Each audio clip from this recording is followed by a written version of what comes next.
मसीह यीशु के अजीम और जलील नाम में आपकी सलामती हो। मेरा नाम पादरी प्रोफेसर टोनी विलियम है। हमारे यूट्यूब के घराने के एक फ़र्द हैं दानिश साहब। उन्होंने मुझे कहा कि आप बताएं कि क्या हमें इस माशरे में जहां हम रहते हैं सलीब पहननी चाहिए अपने गले में या नहीं पहननी चाहिए। भाई इसका मैं क्या जवाब दे सकता हूँ। आप अगर मुझे देखें तो मैं तो हमेशा सलीब पहनता हूँ।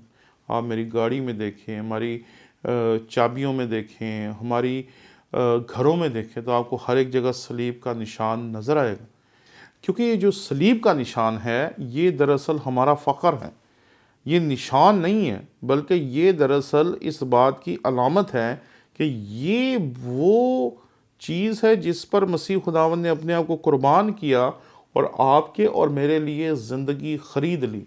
इसलिए इन निशानात को पहनना मेरे नज़दीक बिल्कुल दुरुस्त है। कई मरतबा लोग आपको कहेंगे ये क्यों पहनते हैं, ये क्यों पहनते हैं। भाई आपको पहनना चाहिए और ये किसी भी तरह से बुत परस्ती के ज़ुमरे में नहीं आता। चंद साल पहले किसी ने मुझे कहा कि जी हमें ऐसे बाइबल कवर्स ख़रीदने चाहिए जिस पे सलीब का निशान ना बनाओ। मैं कहा जी क्यों? कहते जी ये तो बुत परस्ती। तो मैंने कहा आपके चर्च में सलीब है? कहते हैं हाँ जी। तो मैं कहा उसको भी निकाल दें, फिर तो वो भी बुत परस्ती। तो ये बात याद रखें कि सलीब का निशान ऐसा नहीं है जिसकी हम इबादत करते हैं, जिसकी हम परस्तिश करते हैं, बल्कि वो एक ऐसा निशान है जो आपको और मुझे याद दिलाता है कि मसीह खुदावंद ने उस पर अपनी जान दी थी।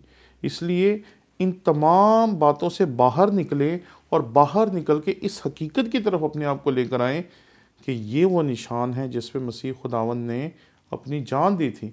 मैं जब सिंध में गया तो वहाँ मैंने बहुत सारे हिंदू जो लोग थे उनके गाड़ियों में, घरों में मैंने छोटे छोटे बिल्कुल सलीब की तरह के उनके देवताओं के जो स्टैचूज़ थे वो देखे। मैंने एक गाड़ी में देखा कि उसमें हनुमान का स्टैचू लगा हुआ था। मेरे लिए वो अजीब बात थी, मैंने उससे पहले वो नहीं देखा था। क्योंकि हमारे पंजाब में हिंदू बहुत कम होते हैं। हमारे बहुत सारे ऐसे दोस्त हैं जो आपको कहेंगे नहीं लगानी चाहिए, नहीं लगानी चाहिए, लेकिन मेरे नज़दीक आपको सलीब लगानी चाहिए और उस पर फ़ख्र करना चाहिए।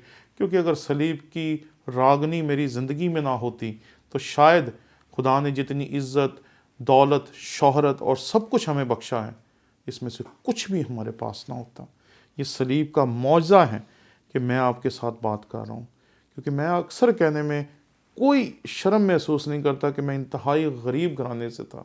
ये सलीब का मौजज़ा है कि खुदा ने मुझे उठाया, सरफराजी दी, कामयाब किया। आज जो मैं आपकी खिदमत खुदावंद के कलाम में से कर रहा हूँ ये सिर्फ़ इसी वजह से है कि मेरी ज़िंदगी में नजात की रागनी है। सलीब का मौजज़ा है जो मेरी ज़िंदगी में हुआ और उसने सब कुछ बदल के रख दिया। मैं कभी सोच भी नहीं सकता था कि मैं किसी एक शख्स के सामने भी खड़ा होकर बोल सकूं, लेकिन आज खुदा मुझे आप जैसे हज़ारों कीमती लोगों के सामने कलाम सुनाने के लिए इस्तेमाल करता है। मैं ये समझता हूँ कि ये सलीब के बग़ैर मुमकिन नहीं था।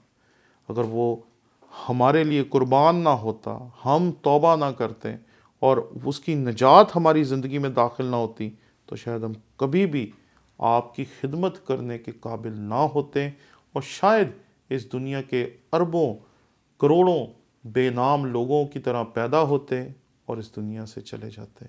ये उसका मौजज़ा है मेरी ज़िंदगी में कि आज मैं आपकी खिदमत खुदावंद के कलाम में से सरंजाम दे रहा हूँ। इसलिए कभी भी सलीब के निशान को पहनने से, अपने घरों में लगाने से, अपनी गाड़ी में लगाने से पीछे ना हटें। अगर कोई आपको बुरा भला कहता है, आपसे नफ़रत करता है, तो भाई ये तो आम सी बात है। लोग सबसे नफ़रत करते हैं, आप नहीं लगाएंगे लोग तब भी आपसे नफ़रत करेंगे। इसलिए ज़रूर सलीब के निशान से मोहब्बत करें, क्योंकि इसी की वजह से आप मसीह खुदावंद की नजात को देख पाए और मसीह खुदावंद की नजात को समझ पाए। शुक्रिया।